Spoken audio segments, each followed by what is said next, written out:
wait ကျွန်တော်မေးထားတဲ့မေးခွန်းတွေအများကြီးကျွန်တော်စီကိုရောက်နေပြီအဲ့ထက်ကကျွန်တော်မေးတင်တာတွေလည်းရှိသလိုမမေးတင်တဲ့မေးခွန်းတွေလည်းအများကြီးရှိတယ်ဆိုတော့ဖြည့်တင်တာလေးတွေဖြည့်ပြီးသွားပြီမဖြည့်တင်တာလေးတော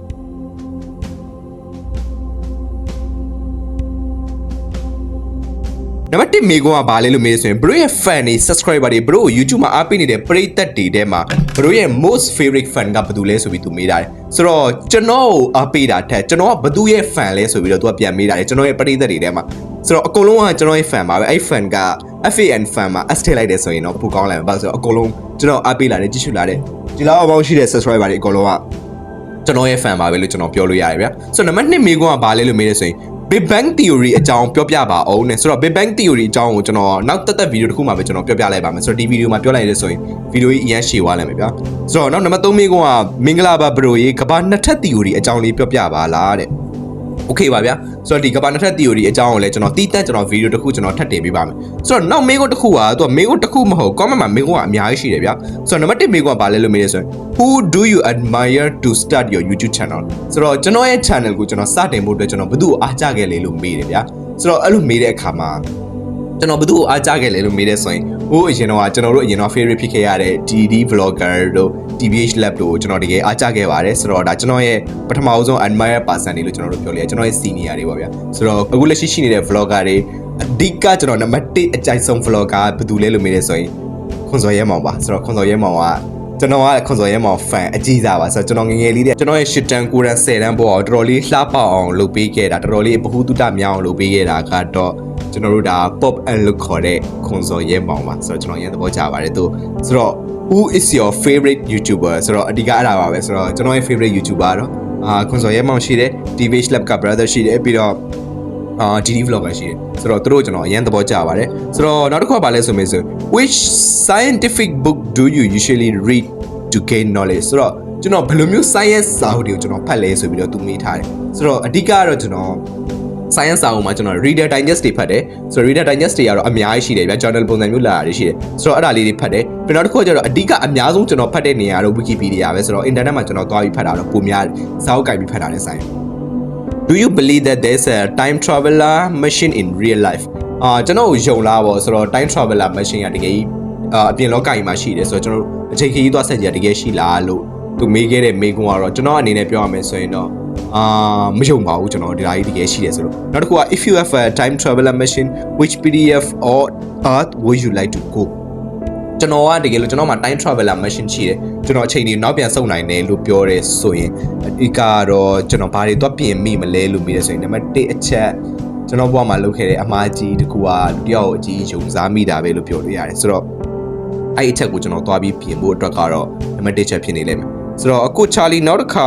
horror အကြောင်းလေးတွေများများတင်ပေးပါလားတဲ့အရင်ကြည့်လို့ကောင်းတယ်ပြရတယ်ဟုတ်တယ်ဒီအပိုင်းကျွန်တော် horror အကြောင်းမတင်တာလေတော်တော်လေးကြာနေပြီဗျာဆိုတော့ horror အကြောင်းလေးနောက်ပိုင်းကျွန်တော်တင်ပေးပါအောင်မယ်ဆိုတော့နောက်မေးခွန်းတစ်ခုကပါလဲလို့မေးရဆိုရင် favorite song favorite YouTuber favorite movie favorite country ဆိုတော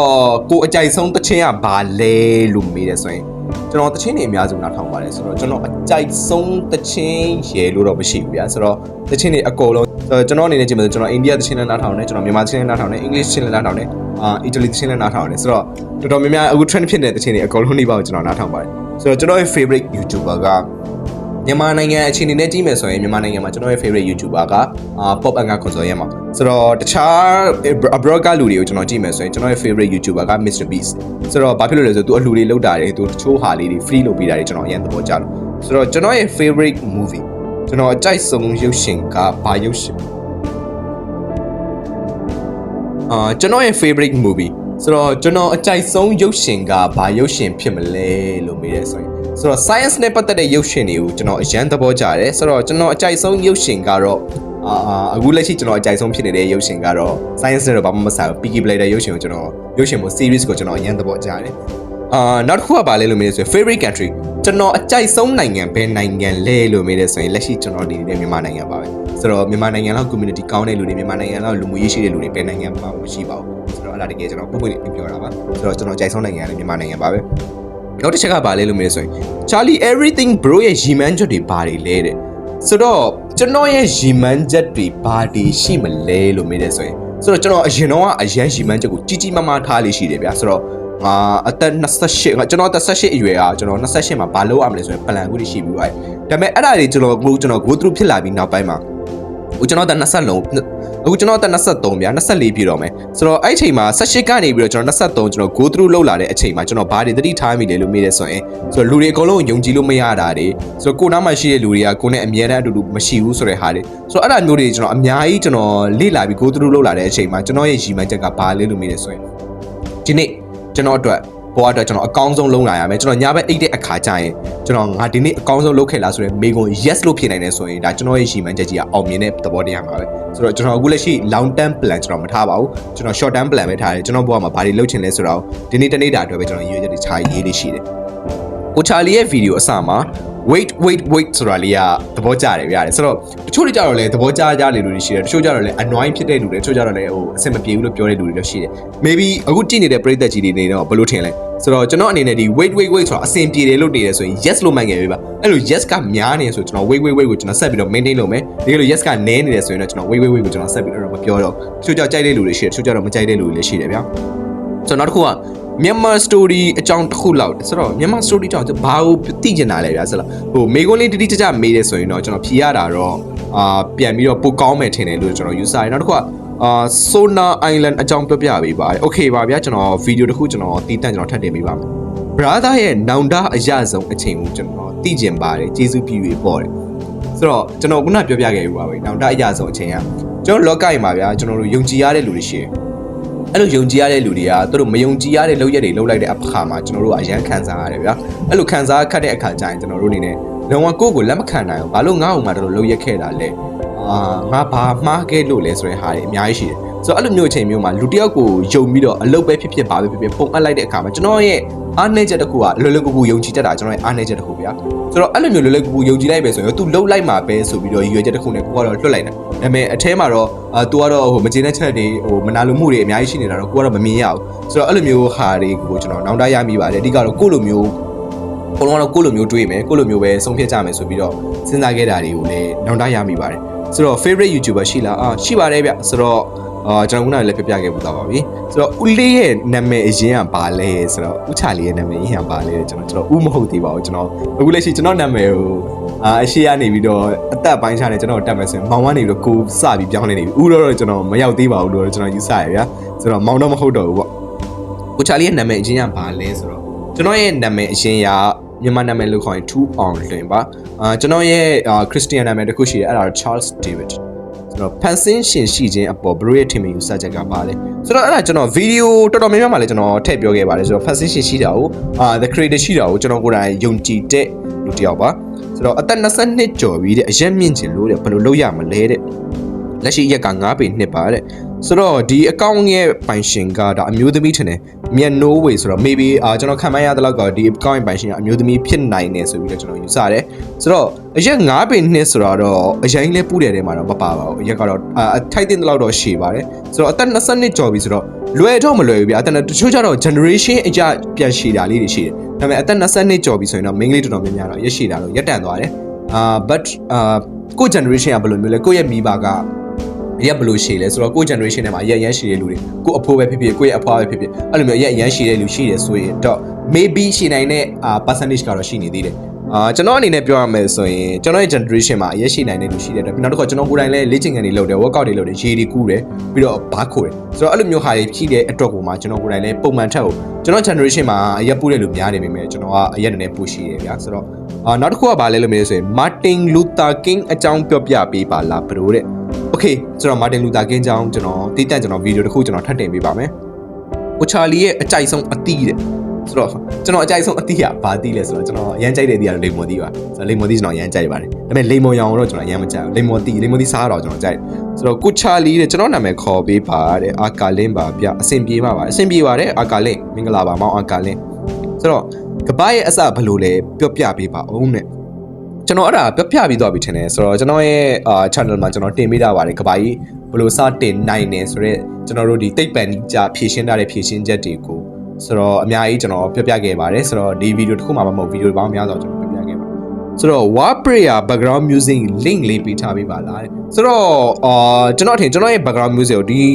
gaming official channel ရထင်တယ် ဆိုတော့ကျွန်တော်ရဲ့ background music တော်တော်သဘောကျပုံရတယ်ဒီ brother လားsister လားတော့မသိဘူးဆိုတော့ကျွန်တော်ရဲ့ဒီ Warprayer background music ကကျွန်တော်ကိုယ်တိုင်တီးရတာမဟုတ်ပါဘူးဆိုတော့ဒါကျွန်တော် online ကနေပဲကျွန်တော်ယူပြီးသုံးတာပါတကယ်လို့အဲ့ဒါကို official version နဲ့လိုချင်နေဆိုရင် Spotify မှာတော့ရှာကြည့်ပါ Spotify မှာ Warprayer ဆိုပြီးရှာကြည့်ရှိနေပါတယ်ဆိုတော့နောက်တစ်ခုကဘာလဲဆိုတော့ Dr. Stone ဆိုတဲ့ anime ကိုကြည့်ပါတဲ့ Charlie Science တွေလည်းပါတယ်ဟုတ်ကဲ့ပါကျွန်တော် anime ကြည့်ရတာတော့တကယ်ပြောတာကျွန်တော်တကယ်မကြိုက်ဘူးဆိုတော့ကျွန်တော်အနေနဲ့ဆိုရင်ဟိုတော်တော်များများမှာအခြေအနေမှာကျွန်တော် animation ကြည့်ရတာဟိုမကြိုက်ဘူးဆိုတော့ကာတွန်းကောက်ငယ်ငယ်တွေကပဲကျွန်တော်ကြည့်ရတာအခုကျွန်တော်ကြည့်မယ်တော်တော်များများကြိုက်တဲ့လူတွေလည်းရှိပါတယ်ကျွန်တော် against လို့ပြောတာတော့မဟုတ်ဆိုတော့ကြိုက်တဲ့လူလည်းကြည့်ပါဒါပေမဲ့ကျွန်တော်ကတော့မကြိုက်လို့ကျွန်တော်မကြည့်ဘူးဗျာဆိုတော့တခြားဒီဟာနဲ့ပတ်သက်တဲ့ reality ကြတဲ့ဟာလေးတွေလည်းကျွန်တော်ပိုသဘောကျတယ်ဆိုတော့ကဘာကြီးဘယ်လိုဖြစ်ပေါ်လာတာလဲတဲ့ကျွန်တော်ပြပြခဲ့ပြီးသွားပါပြီဆိုတော့ကျွန်တော် channel ကိုသွားပြီးတော့ကြည့်လိုက်ပါ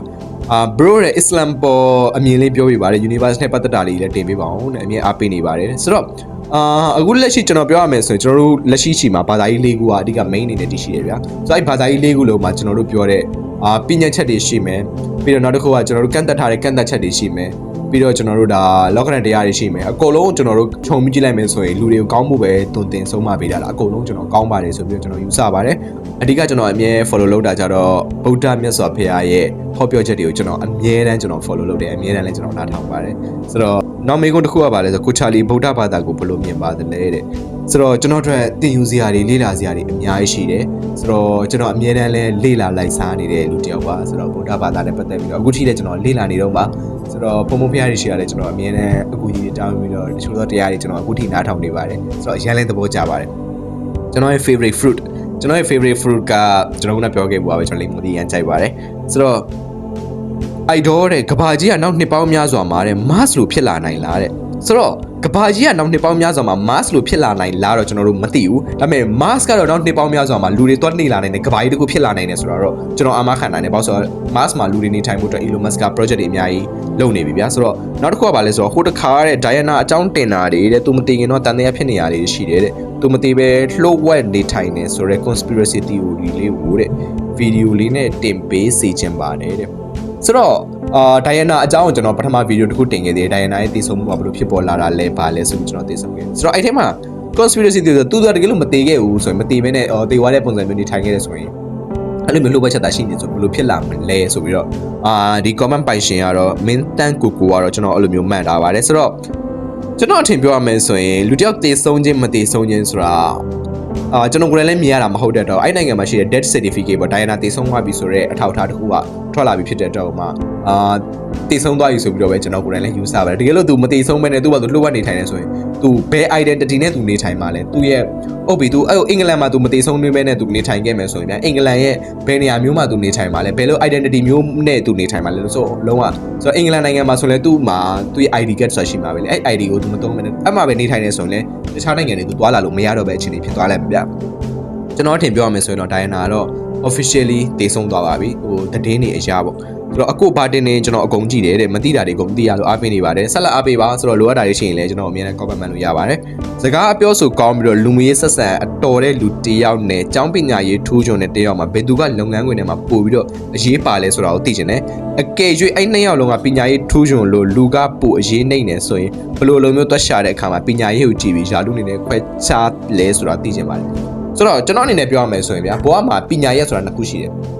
အတိုင်းပညာနဲ့အတတ်ပညာနဲ့ဆိုတော့အတန်းပညာဆိုတာကျွန်တော်တို့အနေနဲ့ငငယ်တော့ကျွန်တော်တို့ကျောင်းတက်ခဲ့ရတဲ့အကြောင်းပေါ့ဆိုတော့အဲ့အကြောင်းကကျွန်တော်တို့ဘာတွေပေးမလဲလို့မေးတယ်ဆိုရင်ကျွန်တော်တို့ကိုနေဖို့ထိုင်ဖို့အတွက်ကျွန်တော်တို့ knowledge တွေအများကြီးပေးတယ်ဆိုတော့ကျွန်တော်တို့အတွက် life မှာဘယ်လိုတွေကျင့်ကြံရမလဲဘယ်လိုတွေလှုပ်ဆောင်ရမလဲဆိုတော့ငငယ်ဆိုတော့ကျွန်တော်လူမှုရေးတွေသင်ရတယ်တမိုင်းတွေသင်ရတယ်ဆိုတော့ကျွန်တော်တို့ basic knowledge ဗျာဥပမာလူတစ်ယောက်က basic knowledge ဆိုတာရှိတယ်လူတွေမှာကျွန်တော်တို့မှမသင်ရတဲ့အခါမျိုးတွေ basic knowledge ဆိုဥပမာလူတစ်ယောက်ကစိတ်ညစ်နေတယ်ဆိုရင်သူ့ဘယ်လိုမျိုး treat လုပ်ရမလဲဟာမျိုးတွေဆိုတော့အဲ့ဒါတွေကျွန်တော်ကျောင်းမှာမသင်ရဘူးဆိုတော့အဲ့ဒါကြောင့်ကျွန်တော်အပြင်လောကမှာပဲကျွန်တော်တို့သင်ယူပါတာဆိုတော့အပြင်လောကမှာသင်ယူတဲ့အခါကျရင်လည်းကျွန်တော်တို့ပညာရဲ့နှစ်ခုလုံးကအရန်ကိုအရေးပါတယ်အတန်းပညာရောအတတ်ပညာရောနှစ်ခုလုံးအရေးပါတယ်ဆိုတော့တော်တော်များများတော့ပြောကြတယ်အတန်းပညာဘယ်လောက်ပဲရှိရှိ certificate ဘယ်လောက်ပဲကောင်းကောင်းငါတို့အတွေ့အကြုံမရှိရင်လည်းကားပဲဆိုတော့အဲ့လိုကျွန်တော်ပြောချင်ဆိုရင်ဗျာတွေ့ကြုံပဲရှိနေပြီဆိုရင်တော့ certificate ကောင်းကောင်းလေးမရှိရင်ဘယ်သူမှအလုပ်ခံမှာမဟုတ်ဆိုတော့ first impression မှာလည်း certificate ကောင်းကောင်းလိုတယ်ဆိုတော့အဲ့သဘောတရားအတိုင်းပဲကျွန်တော်တို့ဘယ်ပညာရက်မဆိုလူမှုဆက်ဆံရေးလည်းကောင်းဖို့လိုအပ်ပါတယ်ကျောင်းပညာရေးလည်းအတိုင်းအတာတစ်ခုထိကိုရှိနေဖို့လိုအပ်ပါတယ် ဆိုတော့တချို့သောအခြေအနေအကြောင်းကျွန်တော်တို့ကျောင်းပညာရေးဆက်လက်ပြီးတော့ continue မလုပ်နိုင်ခဲ့ဘူးဆိုရင်တော့ကျွန်တော်တို့အတက်ပညာကိုပို့ပြီးတော့ဖိအားပေးပြီးတော့အဲ့နေရာမှာပဲလွတ်ပြီးတော့အောင်မြင်သွားတဲ့လူတွေလောကကြီးမှာအများကြီးရှိပါတယ်ဆိုတော့ Bill Gates ကျောင်းထွက်လို့လိုက်ပြီးတော့ကျောင်းထွက်စရာမလို Steve Jobs ကျောင်းထွက်တဲ့အောင်မြင်လေဆိုပြီးတော့ကျွန်တော်တို့လိုက်ပြီးကျောင်းထွက်စရာမလိုဆိုတော့အဲ့ဒါ Bill Gates ပါအဲ့ဒါ Steve Jobs ပါ Steve Jobs ကသူတို့ရဲ့အနာဂတ်ကိုသူတို့ကိုယ်တိုင်မြင်နေလို့သူတို့ကိုယ်တိုင်ကျောင်းထွက်ခဲ့တာ Bill Gates လည်းသူ့အနာဂတ်ကိုသူမြင်နေခဲ့လို့သူကျောင်းထွက်ခဲ့တာဒါပေမဲ့ကိုကဘာကိုအနာဂတ်ကိုဘာမှမမြင်မဲနဲ့ကိုကျောင်းထွက်ခဲ့တယ်ဆိုရင်ကိုလမ်းပေးရောက်သွားလိုက်ဆိုတော့ဘသူရဲ့အောင်မြင်မှုရဲ့နီလန်းမှာ follow မလုပ်နဲ့ကိုယ့်ရဲ့အောင်မြင်မှုနီလန်းဒီ plan ကိုတက်ဘလို့အဆင်ပြေလဲဆိုတာကိုကြည့်ပြီးတော့ပဲကိုလောက်ပြီး follow လုပ်ပါနောက်တစ်ခုကဘာလဲဆိုတော့ bro please help me ကျွန်တော်စိတ်ယောဂါတွေအတွေးတွေလိုမိတော့တယ်ပြီးခဲ့တဲ့အတိတ်ကိုအမြင်ဆွဲလန်းနေတယ်တဲ့ပြန်ဖြတ်ချင်တဲ့ယောဂါရှိတယ်တဲ့အဲ့ဒါပျောက်နည်းလေးကျွန်တော်ပြောပြပေးပါအောင်တဲ့တကယ်ပျောက်စေချင်တယ်တကယ်ပျောက်ချင်တယ်တကယ်လဲကိုယ့်အနေနဲ့တကယ်စိတ်ဝင်တစားစွာလုပ်ချင်တယ်ဆိုရင်တော့ဘုရားဖျားရှင်ဟောကြားခဲ့တဲ့ meditation ကိုအမြဲတမ်းလုပ်ပါဆိုပြီးတော့ကျွန်တော်ဒီနေရာကြီးပြီးတော့အကြံပြုလိုက်ပါတယ်ဆိုတော့နောက်တစ်ခုကဘာလဲဆိုတော့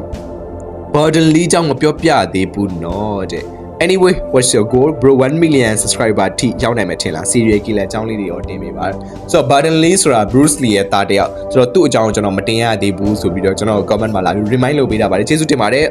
no bin လို့ခေါ်တဲ့တယောက်ပါဆိုတော့ anyway what is your goal ကျွန်တော်ရဲ့ရည်ရွယ်ချက်ကဘာလဲကျွန်တော်ပထမ mention လုပ်ခဲ့ပါပြီဆိုတော့ bro 1 million subscriber ထိရောက်နိုင်မယ်ထင်လားတဲ့ဆိုတော့အဲ့ဒါဒီအကြည့်နဲ့ပြည်သက်ကြီးကိုမေးရမှာကျွန်တော်1 million subscriber ရောက်နိုင်လားကျွန်တော်ရဲ့ဂျိုးမန်တက်နဲ့လုပ်တဲ့အလုပ်တွေအတွက်မရောက်နိုင်ဆိုရင်ဘာတွေလိုအပ်နေသေးလဲဘာတွေကြောင့်ကျွန်တော်မရောက်နိုင်တာလဲအဲ့တော့ကျွန်တော် comment မမှန်ခဲ့ပေးပါအောင်ဆိုတော့အဲ့ဒါတွေလိုအပ်ချက်တွေလည်းကျွန်တော်ထပ်ပြီးဖြည့်ဆည်းပေးသွားမယ်ဒီအားရဲ့ဘေးမှာနောက် million ပေါ်တွင်ရဲ့ဒီ screen မှာပါလာတဲ့3မြတလုံးရင်ဆိုတော့အဲ့တခုနှစ်ခုပြည့်စုံသွားပြီဆိုရင်ကျွန်တော်1 million subscriber ပြည့်စုံသွားပါပြီအဲ့ဒါပြည့်စုံဖို့အတွက်အဓိကကျွန်တော်အားပေးနေတဲ့ပရိသတ်တွေရဲ့ full and full collaboration ပဲလိုအပ်ပါတယ်လိုအပ်ချက်တွေရှိနေဆိုရင်လည်းအများနဲ့ကျွန်တော်ပြပြပေးပါဆိုတော့ Romeo and Juliet အကြောင်းကျွန်တော်ပြပြပေးပါလားတဲ့တော်တော်များများသိပြီးတဲ့ story ပါပဲထပ်သိချင်တယ်ဆိုရင်တော့ကျွန်တော်ပြောတဲ့ပုံစံလေးနဲ့ကျွန်တော်ထပ်ပြီးပြပြပေးပါမယ်သိချင်တာတစ်ခုတော့ရှိတယ်ဗျာတဲ့ကားမှုတယ်ဆိုတာဘယ်လိုဖြစ်တာလဲမမှုအောင်ဘယ်လိုလုပ်ရမလဲဆိုတော့သိချင်တယ်လူတိုင်းအတွက်လည်းပါပါတယ်ဟုတ်တယ်နော်ဆိုတော့တော်တော်များများလည်းအခက်အခဲတွေရှိနေကြတယ်ဆိုတော့အဲ့ဒါကိုကျွန်တော်နောက်ဗီဒီယိုတစ်ခုမှာကျွန်တော်ထပ်ပြီးပြပြပေးသွားမယ်ကိုချာလီအားကြားရတဲ့စံပြပုဂ္ဂိုလ် idol ကဘယ်သူလဲတဲ့ဆိုတော့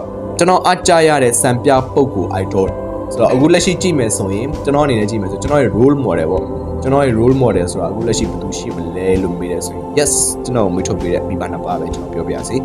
ီနောက်မိကုန်းတစ်ခုကျွန်တော်ဖြေပြသေးဘလို့စာအုပ်ဖတ်ရတာကြိုက်လားတဲ့ဘလို့စာအုပ်တွေဖတ်ရတာကြိုက်လေတဲ့ဆိုတော့ဒီကင်မရာဒီလိုကြည့်နေလို့ပါကင်မရာနည်းနည်းလေးစောင်းလိုက်တယ်ဆိုရင်အပေါ်မှာကျွန်တော်ရဲ့စာအုပ်စင်ဘယ်လောက်မြင့်လဲဆိုတာတွေ့ရပါပါဆိုတော့စာအုပ်စင်ကကျွန်တော်ရဲ့အမြင်ကြီးကိုကျွန်တော်ထားထားပါတယ်ဆိုတော့ဒီစာအုပ်စင်မှာကျွန်တော်ဘလို့စာအုပ်လိုမျိုးလေးတွေအခုဖတ်လဲလို့မျိုးဆိုအခုလက်ရှိကျွန်တော်ဖတ်နေတဲ့စာအုပ်က48 laws of power စာအုပ်ကိုကျွန်တော်ဖတ်နေပါတယ်ဆိုတော့ Korean ဘာသာအကြောင်းပြပြပေးပါအောင်တဲ့ကျွန်တော်အတက်နိုင်ဆုံးတော့ကျွန်တော်ဘာသာရေးအကြောင်းပြောတာတော့အနေတိတ်မရှိဘူးနည်းတယ်ဗျာဆိုတော့ဟုတ်ပြီတကယ်လို့သိကျင်နေဆိုရင်လည်းကျွန်တော်အနေနဲ့ပြောရမယ်ဆိုကျွန်တော်ဘာသာရေးမှာ expert အဲ့လောက်တော့မဟုတ်ဘူးအရင်ကြီးနဲ့ကျွန်တော်တူတူချွန်ချွန်ကြီးနဲ့ကျွန်တော်သိနေတာလည်းမဟုတ်ဘူးကျွန်တော်တချို့ဟာလေးတွေ follow လုပ်တယ် like လေးလာတယ်ဆိုတော့အဲ့ဒါကြောင့်ပဲကျွန်တော်ဘာသာရေးအကြောင်းပြောတာနည်းနည်းလေးတော့ရှားတယ်တကယ်လို့သိကျင်နေဆိုရင်ကျွန်တော်ဘာသာရေးမှာအရင်ထူးချွန်တဲ့လူတွေနဲ့ကျွန်တော်သိနေပါတယ်ဆိုတော့သူတို့ကိုကျွန်တော်ခေါ်ပြီးတော့ကျွန်တော်နဲ့ podcast ပုံစံမျိုးလေးတွေကျွန်တော်လုပ်ပေးပါမယ်ဆိုတော့ကျွန်တော်တို့အခုဖြစ်နေတဲ့ဟာတွေအကုန်လုံးကလည်းအစစ်မှန်မဟုတ်ပဲတူအောင်ဖြစ်နေနိုင်လားတဲ့အဲ့ဒါ simulation theory ပါဆိုတော့ကျွန်တော်အဲ့ဒါဗီဒီယိုတစ်ခုတင်ခဲ့ပါသေးတယ်မကြည့်ရသေးဘူးဆိုရင်Kenji game ဆိုပြီးတော့ comment ပိုင်ရှင်တယောက်ပေါ့ဆိုတော့မကြည့်ရသေးဘူးဆိုရင်ကျွန်တော် simulation video လေးချက်လောက်တက်ကြည့်ပေးပါဦးဆိုတော့ကနန်းအများဆုံးနိုင်ငံကဘာနိုင်ငံလဲတဲ့အနည်းဆုံးကနန်းဟာဘာနိုင်ငံလဲကျွန်တော်တော့နည်းနည်းစိတ်ဝင်စားပါပြီဆိုတော့ကနန်းအများဆုံးနိုင်ငံဘယ်နိုင်ငံလဲဆိုတော့ okay ကျွန်တော်လေ့လာကြည့်ပါဦးမယ်ကနန်းအနည်းဆုံးနိုင်ငံကိုဘယ်နိုင်ငံလဲဆိုတော့နောက်မေးခွန်းတစ်ခုကဘွားရဲ့အတိတ်ပဲတဲ့အဲ့ဒါတော့ကျွန်တော်အနေနဲ့ဖွင့်မယ်ဆိုရင်ကျွန်တော်ဘွားရဲ့အတိတ်ပဲကျွန်တော်ဖွင့်လို့ရမှာဒီမှာကြည့်နေတဲ့ပရိသတ်တွေအောင်ကိုယ့်အနေနဲ့ကိုယ့်ဘွားဘလို့အတိတ်ပဲဖွင့်လဲဆိုတော့အဲ့ဒါတွေပေါ်မူတည်ပြီးတော့အများကြီးရှိပါတယ်ဆိုတော့ကျွန်တော် time traveler တယောက်ပါတယ်လွန်ခဲ့တဲ့9မိနစ်ရ comment ကိုမှန်ခဲ့တာတဲ့ဘလို့သိမှာမဟုတ်ပါဘူးဆိုတော့အဲ့ comment ကိုကျွန်တော်အချိန်နောက်ပြန်ဆုပ်ပြီးပြန်ဖြုတ်ပြီးတော့ဒီစာကိုရေးတာလို့တဲ့ဆိုတော့ကျွန်တော်လည်းစိတ်ဝင်စားပါတယ် time traveler ဆိုရင် handsome leaf ကျွန်တော်ချက်လောက် personally ဆက်သွယ်ပေးပါကျွန်တော် time traveler နဲ့ပတ်သက်ပြီးတော့ blog လေး podcast လေးရိုက်ချင်လို့ကျွန်တော်မျက်နှာရုပ်ပြလို့ရတယ်ဆိုရင်ကျွန်တော်တစ်ချက်လောက်လာပြီးဆက်သွယ်ပေးပါကျွန်တော်ရဲ့ Telegram ဆက်သွယ်ရမယ့်နေရာကိုလည်းကျွန်တော်ပြပြထားပါတယ်ဆိုတော့နောက်မေးခွန်းတွေကပါလေကျွန်တော်တချို့မေးခွန်းတွေကျွန်တော်ကြော်လိုက်မယ်နော်ဗီဒီယိုတွေအရင်ရှေ့သွားမှာဆိုလို့ကိုချာလီအကြိုက်ဆုံး football player နဲ့ကိုချာလီ relax လုပ်တယ်ဆိုရင်ဘာ relax ဘလိုတွေ relax လုပ်လဲကျွန်တော်အကြိုက်ဆုံး football player ဘယ်သူလဲဆိုတော့နံပါတ်1ကျွန်တော်အကြိုက်ဆုံး football player ကတော့ Messi ပါ Messi ကိုကျွန်တော်ရမ်းကြိုက်တယ်ကျွန်တော် relax လုပ်တယ်ဆိုရင်ဘာတွေလုပ်လဲဘာကျွန်တော် relax လုပ်အခုလောက်ပိုင်းကျွန်တော် relax လုပ်ဖို့အချိန်တော့ကျွန်တော်မှမရှိဘူးဖြစ်နေပါဆိုကျွန်တော်လုပ်ရရှိတာလေးတွေကျွန်တော်တို့ schedule တော်တော်ပြည့်နေတယ်ပေါ့ဆိုတော့ကျွန်တော် relax အတွက်ကျွန်တော်ခရီးလေးတစ်ခုထွက်ရမယ်ဆိုပြီးတော့ကျွန်တော်စဉ်းစားထားသေးတယ် ဆိုတော့နောက်မေကွန်းတစ်ခုကပါလဲဆိုကိုချာလီအသက်ဘယ်လောက်ရှိပြီလဲတဲ့ဒီအကြောင်းအရာတွေဘယ်လိုလေ့လာလဲတဲ့လူသားတွေ food dimension ဒါတွေတော့ကျွန်တော်အကုန်လုံးသိပြီးသွားပြီထင်ပါတယ်ဆိုတော့ဘရိုကတဲ့ကျောင်းပညာမှာထိုးချွန်တာလားဒါမှမဟုတ်တခြားဘလိုတွေမှာထိုးချွန်လဲတဲ့ဆိုတော့ကျွန်တော်ရဲ့ငယ်တငယ်ချင်းတွေရှိရင်လည်းရှိမှာပါဒီထဲမှာရှိနေတဲ့လူတွေကျွန်တော်ငယ်တငယ်ချင်းတွေဆိုရင်ကျွန်တော်ကြောင်းကောင်းကောင်းသိလိုက်မယ်ကျွန်တော်ကျောင်းပညာရမှာတိတ်ပြီးထိုးချွန်တဲ့လူတွေပါမပါဘူးကျွန်တော် normal class ထဲမှာပါတယ်ဗျာဆိုတော့အရင်လည်းမတော်ဘူးအရင်လည်းမညံ့အောင်ကျွန်တော်ရဲ့ဟိုပါ normal ပေါ့ကျွန်တော်စာလည်းအရင်လုတ်တဲ့ထဲမှာလည်းမပါဘူးအရင်မလုတ်တဲ့ထဲမှာလည်းမပါဘူးဆိုတော့ပုံမှန်လေးကိုကျွန်တော် maintain လုပ်တဲ့လူတယောက်ပါကိုချာလီမိုးရွာတဲ့အချိန်မှာငလင်လှုပ်လိုက်တာတဲ့တီးတဲ့သူတွေကြတော့မေးတဲ့လူတွေကြတော့ယူကြောင်ကြောင်နိုင်မိမယ်တဲ့တကယ်မသိလို့ပါတဲ့ငလင်လှုပ်နိုင်ပါတယ်ဆိုတော့ငလင်လှုပ်တာနဲ့မိုးရွာတိုင်းနဲ့တဘာဝအနေအကြည့်မဆိုဘာမှဆက်ဆက်မှုမရှိပါဘူးဆိုတော့လှုပ်နိုင်တဲ့အခြေအနေရှိပါတယ်ကိုချာလီအသက်ဘလောက်လဲပြရတယ်ဆိုတော့တော်တော်များများလည်းကျွန်တော်ဖြေပြီးသွားရတဲ့မိကုန်းတွေပါပဲစလိတ်ဆိုတဲ့အရာကိုတဲ့တော်တော်မွန်းကျက်နေပြီတဲ့ဘယ်လိုကြောဖြတ်ရမလဲတအားမွန်းကျက်နေပြီတဲ့စာမွေးဝဲကလည်းဖြေရတော့မယ်တဲ့ခဏနေတဲ့ဆိုတော့ okay ဆိုတော့ကျွန်တော်ဗီဒီယိုတင်ခဲ့ပါတယ်စလိတ်နဲ့ပတ်သက်ပြီးတော့ဆိုတော့ကြောဖြတ်ဖို့လည်းဒီအကောင့်ပိုင်ရှင်အမျိုးသမီးထင်ပါတယ်ဆိုတော့အမျိုးသမီးတွေရောအမျိုးသားတွေရောဘယ်လိုပဲဖြတ်ချင်းကျွန်တော်ဘယ်လိုတွေ follow လုပ်ရမလဲဆိုတော့ကျွန်တော်ပြောပြခဲ့ပါသေးတယ်ဆိုတော့နောက်တစ်ခုကပါလဲဆိုတော့အခုရေးတယ်ကျွန်တော်ចောင်းသားအရွယ်မှာစလိတ်တောက်တယ်တဲ့နောက်တချို့ဟာတွေလည်းတောက်နေမိတယ်တဲ့3တန်းကနေပြီးတော့12တန်းထိကိုစလိတ်တောက်ဖူးတယ်တဲ့သူတို့မသိကြတာကတော့ចောင်းသားတစ်ယောက်ကအုံနောက်ကြောင်ပြီးတော့17တန်းမိန်းကလေးကိုတဲ့ပြီးတော့ရဲဆက်တက်ခံလိုက်ရတယ်သူဘာလို့ဆိုလိုချင်တာလဲဆိုတော့ကျွန်တော်နားမလဲဘူးသူကမွေးစေဝါမကောင်းကြောင်းသူပြပြချင်တာလားတချို့စကားလုံးတွေလည်းပါတယ်ဗျကျွန်တော်ဒီဗီဒီယိုမှာကျွန်တော် mention မလုပ်တော့ဘူးเนาะဆိုတော့ဒီမေးခွန်းကျွန်တော်နားမလဲလို့ကျွန်တော် skip လုပ်လိုက်ပါမယ်မေးတော့မမေးချင်ဘူးတဲ့ဒါပေမဲ့ပြောချင်တာတော့ရှိတယ်တဲ့ကိုချာလီကြောင်နဲ့ဘ ഹു တုတ္တတွေလည်းအများကြီးရခဲ့သလိုအကျဉ်းစိုးတွေလည်းပျောက်ခဲ့တယ်တဲ့ပထမဆုံးသိတာစလိတ်ဖြတ်တာ21ရက်ဆိုတဲ့ဗီဒီယိုကြောင့်ဆိုတော့အဲ့ comment ကိုကျွန်တော် screenshot ရိုက်ပြီးတော့ကျွန်တော်တတ်တင်ပေးခဲ့ပါသေးတယ်ကျွန်တော်အရန်သဘောကျလို့ပါဆိုတော့ဒီမှာလာမတ်နဲ့ brother တွေရောစိတ်ချမ်းသာခြင်းကိုချမ်းသာခြင်းတွေလည်းပြည့်စုံပါစေ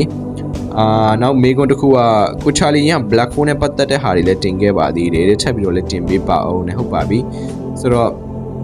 bro တဲ့ time traveler ကိုဘယ်လိုဖြစ်အောင်လုပ်ရမလဲတဲ့ဆိုတော့တချို့သောမေကွန်တွေကြတော့ repeat ဖြစ်နေတာလေးတွေရှိတယ်ဗျာဆိုတော့အဲ့ဒါလေးတွေကျွန်တော်ကြော်လိုက်ပါမယ်ဆိုတော့နောက်မေကွန်တစ်ခုကဒါဒီ comment ပိုင်ရှင်လည်းကျွန်တော်အမြဲတမ်းကျွန်တော်ပြပြခဲ့ပူပါပြီဆိုတော့တော်တော်များများအချိန်ဒီမှာလည်းကျွန်တော်လာမှန်တာပါတယ်ဆိုတော့သမုတ်တရားရဲ့အောက်ခြေကြောက်ဖို့ကောင်းတဲ့အရာတွေသိကျင်ပါတယ်တဲ့ပင်လယ်နဲ့ပတ်သက်တဲ့အကြောင်းအရာတွေစိတ်ဝင်စားလို့ပါတယ်ဟုတ်ကဲ့ပါဗျတင်ပေးပါမယ်ဆိုတော့အမကိုချာလီတော့မှတ်မိနေပြီဒီ comment ရဲ့အောက်မှာလည်း reply ဟုတ်ပါတယ်ကျွန်တော်တကယ်လေးမှတ်မိနေပါပြီဆိုတော့ဒီလောက်ပါပဲဆိုတော့ကျွန်တော်မေးထားတဲ့မေးခွန်းတွေကတော့နောက် comment and reply section မှာကျွန်တော်တို့ဆက်လက်ပြီးစုံကြမယ်ပေါ့ဗျာဆိုတော့တစ်ခါမှလည်းကျွန်တော် YouTube မှာတော့ live မလွယ်ဘူးသေးဘူးကျွန်တော်တစ်ခါတော့ live frame ဖို့နည်းလေးတော့ကျွန်တော် plan ကြည့်ပါဦးမယ်ကျွန်တော်မှာ setup လေးနည်းလေး plan ပြီးတော့ပေါ့ okay ဆိုတော့ဒီမှာကြည့်နေတဲ့ကျွန်တော်ပရိသတ်ကြီးတွေကိုကျွန်တော်နည်းနည်းလေးပေါ့အကြံဘုသူတာလေးပေးခြင်းပါတယ်ဆိုတော့အဲ့ဒါဘာလဲဆိုတော့ကျွန်တော်တို့ဘဝကြီးမှာအခုလက်ရှိကျွန်တော်မေးထားတဲ့မေးခွန်းတွေလည်းအများကြီးပဲပေါ့ဆိုတော့ကျွန်တော်လည်းဖြေပေးခဲ့ပြီးသွားပြီဆိုတော့အဲ့လိုမျိုးကျွန်တော်တို့ပြောရမယ်ဆိုရင်ဗျာအခုကျွန်တော်တို့လူတစ်ယောက်စကားလာပြောမယ်ဆိုရင်ကိုယ့်အတွက်အခွင့်အရေးတစ်ခုပဲဗျာဥပမာကျွန်တော်အနေနဲ့ကြည့်မယ်ဆိုရင်ကျွန်တော်လူတစ်ယောက်ကလာပြီးဟောပြောပွဲလာလုပ်မယ်ဆိုရင်ကျွန်တော်သူ့မေးရမယ့်မေးခွန်းတွေကျွန်တော်မှတ်ထားတယ်ဆိုတော့ဒီလူကိုကျွန်တော်ဘယ်လိုမျိုးမေးခွန်းတွေမေးတင်တယ်ဒီလူကိုကျွန်တော်ဘယ်လိုမျိုးမေးခွန်းတွေမေးရမလဲဆိုတော့ကျွန်တော်မှတ်ထားဘာလို့ဆိုတော့ကျွန်တော်ပုံမှန်အလွယ်တကူရှာလို့ရတဲ့မေးခွန်းတွေကျွန်တော်သူ့ဘယ်တော့မှမမေးဘူးကျွန်တော်ဒါဟိုဖြစ်လို့ပြောတာမဟုတ်ဘူးဗျာဆိုတော့အဓိကကျွန်တော်မေးစေချင်တယ်ဆိုရင်ဗျာအဓိကခက်ခဲတို့အရင်နားလည်ဖို့ခက်ခဲတာဒီအခုကျွန်တော် call လုပ်လိုက်တဲ့ comment and reply section ကကြတော့ကျွန်တော်ဘာမှတော့ research မလုပ်ဘဲနဲ့ကျွန်တော်ဒီတိုင်းဖြေလိုက်ရတဲ့အခြေအနေဆိုတော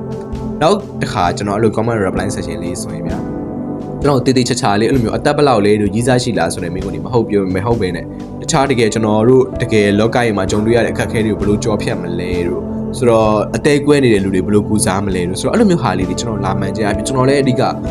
motivation ပေးလို့ရတယ်ဗျာသိလားဆိုတော့အဲ့လိုမျိုးနောက်တစ်ခါ comment reply section ကြာရင်တော့ကျွန်တော်တို့တေချာလေးမိကုန်းလေးတွေပြင်ဆင်တာပါဆိုပြီးတော့ကျွန်တော်ဒီညနေတော့ဆက်လိုက်ပါတယ်နောက်ဗီဒီယိုတစ်ခုမှကျွန်တော်တို့ဆက်လက်ဆောင်ကြမယ်bye bye ပါ by the way subscribe လုပ်ခဲ့ပါဦး